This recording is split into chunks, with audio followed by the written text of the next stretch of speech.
Hello everyone. तो आज हम बात करेंगे what is the great depression. Great depression क्या है, फिर हम बात करेंगे काउजेज़ ऑफ ग्रेट डिप्रेशन, फिर हम बात करेंगे and of the great depression. तो देखिए, ये सिचुएशन ऐसी होती है जब लगातार हमें रिसेशन देखने को मिलता है। तो great depression is refer to as the greatest and also the longest economic downturn और recession in modern history. Recession में क्या होता है, देखिए अभी हाल ही में कोरोना वायरस आया था, तो कई सारे इकोनॉमिक एक्टिविटी जो थी वो बंद हो गई थी। अनएम्प्लॉयमेंट रेट हद से ज़्यादा बढ़ गया था, ट्रेड वॉर जैसी सिचुएशन बन गई थी, इंपोर्ट एक्सपोर्ट भी लगातार बंद हो गया था। तो इस तरह की सिचुएशन को, अगर इस तरह का लगातार रिसेशन हमें देखने को मिलता है पूरे वर्ल्ड में, तो हम इसे कहते हैं ग्रेट डिप्रेशन। और इसी तरह का ग्रेट डिप्रेशन हमें देखने को मिलता है वर्ल्ड हिस्ट्री में। तो हुआ क्या था कि ये ग्रेट डिप्रेशन आया था यूएसए में। यूएसए का जो स्टॉक मार्केट था वो क्रैश हो गया था, और इसका जो इम्पैक्ट था कई सारी वर्ल्ड की इकोनॉमिक्स के ऊपर देखने को मिला था, rippling effect on the economics of the world. और ऐसा कहा जाता है कि ग्रेट डिप्रेशन जो है वो अक्टूबर 24 1929 को शुरू हुआ था, और यूएसए में इसको हम ब्लैक थर्सडे के नाम से भी जानते हैं।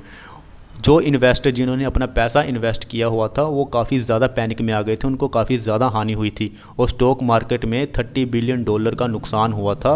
ये सारा का सारा पैसा गायब हो गया था, and it resulted in the crashing of other major financial institution such as the banks. Banks को भी काफ़ी ज़्यादा नुकसान हुआ था।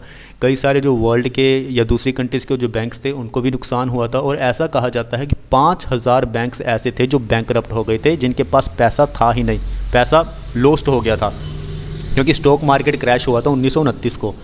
फिर इसी तरह का एक बैंक है ऑस्ट्रिया का, जिसका नाम है बोडेन क्रेडिट एंड स्टार्ट। वो बैंक भी फेल हो गया था, जो कि ऑस्ट्रिया की इकोनॉमी के लिए काफ़ी ज़्यादा इंपॉर्टेंट था।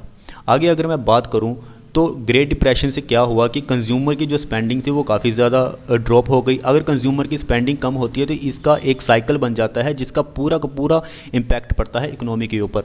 अब कंज्यूमर अगर पैसा खर्च नहीं करेगा तो इंडस्ट्रियल एक्टिविटी नहीं होगी, इंडस्ट्रियल एक्टिविटी नहीं होगी तो प्रोडक्शन नहीं होगी, कहीं ना कहीं अनएम्प्लॉयमेंट रेट भी ज़्यादा बढ़ेगा, तो पूरा का पूरा रिसेशन जैसी सिचुएशन बन जाती है। कंपनीज क्या करती हैं कि इस तरह के रिसेशन में या डिप्रेशन में अपने एम्प्लॉयज़ को बाहर निकालना शुरू कर देती हैं। तो 1933 तक क्या हुआ कि अनएम्प्लॉयमेंट रेट जो था वो 25% तक पहुंच गया था यूएसए में, और यूएसए की जो इकोनॉमी थी वो काफ़ी ज़्यादा हाफ हो चुकी थी, आधी हो चुकी थी डिफ्लेशन के कारण। डिफ्लेशन एक ऐसी स्टेज है जिसमें जो प्राइजेज होते हैं वो लगातार गिरते ही जाते हैं, तो ऐसी सिचुएशन को हम बोलते हैं डिफ्लेशन।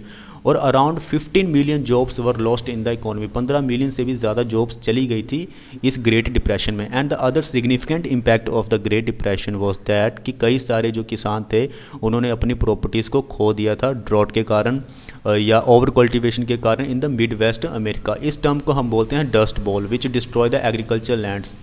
डस्ट बॉल यानी कि एक तरह की डस्ट स्टॉर्म है, जिसके बारे में मैं आगे बात करूँगा। अब हम जानते हैं कि ग्रेट डिप्रेशन आया और जिसकी वजह से कई सारी वर्ल्ड की इकोनॉमिक्स जो थी जिनके ऊपर इम्पैक्ट हुआ, तो उसके क्या कारण रहे थे। ये ग्रेट डिप्रेशन आया कि इसका कारण क्या था, ये जानने की हम कोशिश करेंगे। तो देखिए, इसका कोई एक कारण नहीं है, कई सारे कारण हैं इसके, combination of the following factor. पहला कारण इसका ये है the tight monetary policy adopted by the central banks of America. America ने कुछ ऐसी पॉलिसीज़ ली थी जिसमें मोनेटरी पॉलिसीज़ को काफ़ी ज़्यादा टाइट किया गया था।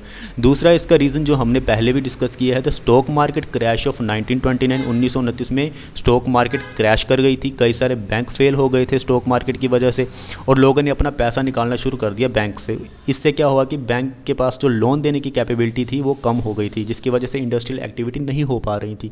तो ये भी एक कारण था, क्योंकि अगर बैंक फेल होता है तो उसका इम्पैक्ट तो पूरे के पूरे देश या पूरे वर्ल्ड को भी भुगतना पड़ता ही है। रिडक्शन इन परचेज, खरीदारी कम हो रही थी क्योंकि सेविंग नहीं हो रही थी लोगों के पास।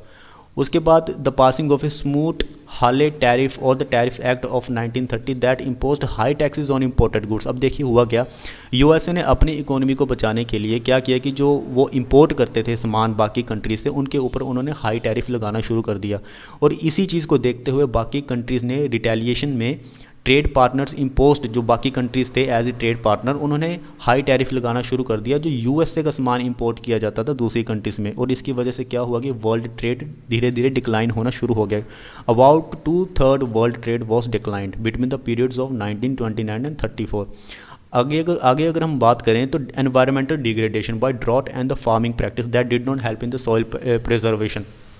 अब देखिए जब एनवायरमेंटल डिग्रेडेशन होगा, ड्रॉट जैसी सिचुएशन होगी, एग्रीकल्चर लैंड कन्वर्ट हो जाएगा नॉन एग्रीकल्चर लैंड में, तो इनकम कहाँ से जनरेट होगी? जब वहाँ पे नॉन एग्रीकल्चर ही बन चुका है लैंड सारा का सारा, तो वहाँ इनकम तो होगी नहीं। तो इस तरह की सिचुएशन हमें देखने को मिलती है, जिसे हम बोलते हैं डस्ट बॉल इन हिस्ट्री। ये डस्ट बॉल के नाम से जाना जाता है। This was coupled with dust storm, कई सारी डस्ट स्टॉर्म्स थी जो कि एग्रीकल्चर लैंड को डिस्ट्रॉय कर दे रही थी। उन्होंने कई सारी फसलों को भी हानि पहुँचाई और लाइफ स्टॉक को भी हानि पहुँचाई। आगे अगर मैं बात करूं the end of the great depression, अब इस ग्रेट डिप्रेशन का एंड कैसे हुआ? It can be contributed to many factors but the most prominent will be discussed. The first is the new deal. देखिए new deal refers to the policies that were put into effect by the Franklin Roosevelt, the new elected president of the United States. अब Franklin Roosevelt कुछ ऐसी policies लेके आए थे जिसकी वजह से धीरे धीरे हमें ग्रेट डिप्रेशन से निकलने में सहायता हुई थी।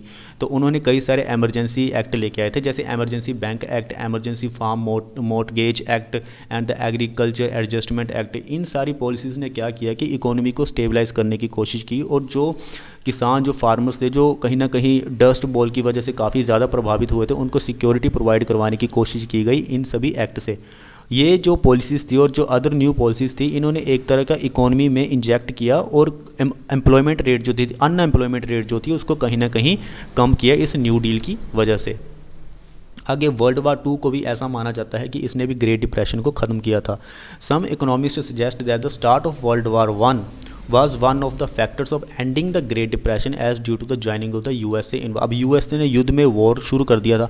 अब अगर आप किसी दूसरी कंट्री में या किसी अलाइड पावर्स को आप ज्वाइन करते हो, तो आप जब युद्ध में आते हो तो आपको खर्चा भी करना पड़ता है। अब यूएसए की गवर्नमेंट ने क्या किया, अपनी स्पेंडिंग ज़्यादा कर दी उन्होंने, जिसकी वजह से एम्प्लॉयमेंट रेट जनरेट हुआ और धीरे धीरे अनएम्प्लॉयमेंट रेट एम्प्लॉयमेंट रेट में कन्वर्ट हुआ और धीरे धीरे ग्रेट डिप्रेशन से मुक्ति मिलना शुरू हो गई।